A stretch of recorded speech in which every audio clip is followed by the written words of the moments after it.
আসসালামু আলাইকুম, সবাই কেমন আছেন? আশা করি ভালো আছেন।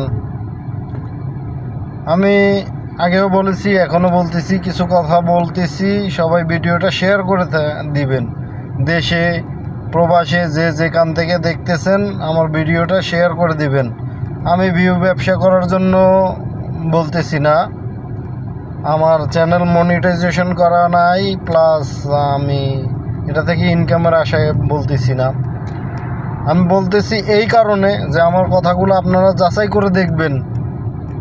ওকে, দেখেন যে বিকাশ নূর, ওরে বিকাশ নূর না, ও ধান্দাবাজ নূর, ও যে প্রবাসীদের নিয়ে কয়েকটা মন্তব্য করেছে, ওর মন্তব্যগুলোর কারণে আমরা সবাই যে যেখান থেকে পারতেছি সবাই টুকটাক একটা ভিডিও বানাইতেছে।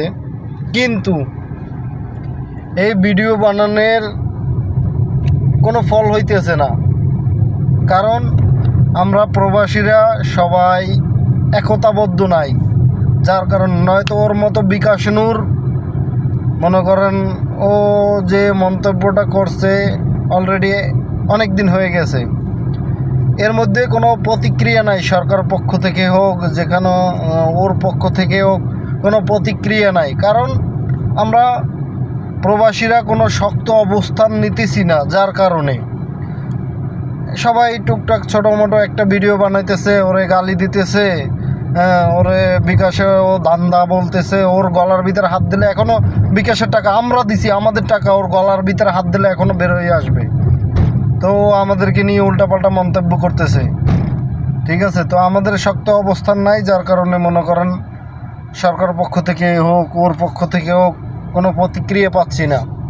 তো আমি সকলের উদ্দেশ্যে বলতেছি, ভিডিওটা শেয়ার করে দিবেন বেশি বেশি করে। প্লাস বিকাশ নূরের পদত্যাগ চাই, পাশাপাশি মহান সংসদে আমাদের প্রবাসীদের পক্ষে এবং প্রবাসীদের জন্য 2টা সংরক্ষিত আসন চাই, যে শুধু প্রবাসীদের নিয়ে কথা বলবে। যেমন যে ভিসার দালালি বন্ধ করে দেবে, বাংলাদেশে এজেন্সি যে বাটপারি করে, যেমন আলাল শাহ সিএম ওভারসিজ যে বাটপারি করছে, হাজার হাজার শত শত লোক সৌদি আরবে পাঠাই দিছে 2 বছরের আকামা দিবে বলে। ওদেরকে মনে করেন 3 মাসের আকামা দিয়ে রুম থেকে বের করে দিছে, 15 দিন খাওয়াইয়ে রুম থেকে বের করে দিছে। এরকমের না হয়, এগুলো বন্ধ করবে। এই কারণে আমরা চাইতেছি যে 2টা সংরক্ষিত আসন থাকবে প্রবাসীদের জন্য সংসদে। প্লাস বিকাশ নূরের পদত্যাগ চাই, টিকিটের দাম কমবে, ধান্দাবাজি কমবে, চিটারি বাটপারি কমবে, এগুলো আমাদের দাবি। প্রবাসীদের টাকায় দেশের অর্থনীতিকে চাকা ঘোরে, বাংলাদেশের রিজার্ভের বড় একটা অংশ প্রবাসীদের অবদান। কিন্তু এটা সরকার জানে কিন্তু মানে না, এটা সবাই জানে কিন্তু মানে না। না মানলে কি করবে? এদের কথা হচ্ছে উপরে মিষ্টি মিষ্টি কথা বলতেছে প্রবাসীদের নিয়ে, এই করব সেই করব, ওদিকে লাকেশ কাইটা সব বের করে নিতেছে তেল মারার মতো। কিন্তু প্রবাসীরা তো তেল মারা চামচামি করিরা ওদের মতো করে টাকা ইনকাম করে না, এরা ঘাম ঝরাই টাকা ইনকাম করে। তো সবাই ভিডিওটা বেশি বেশি করে শেয়ার করবেন।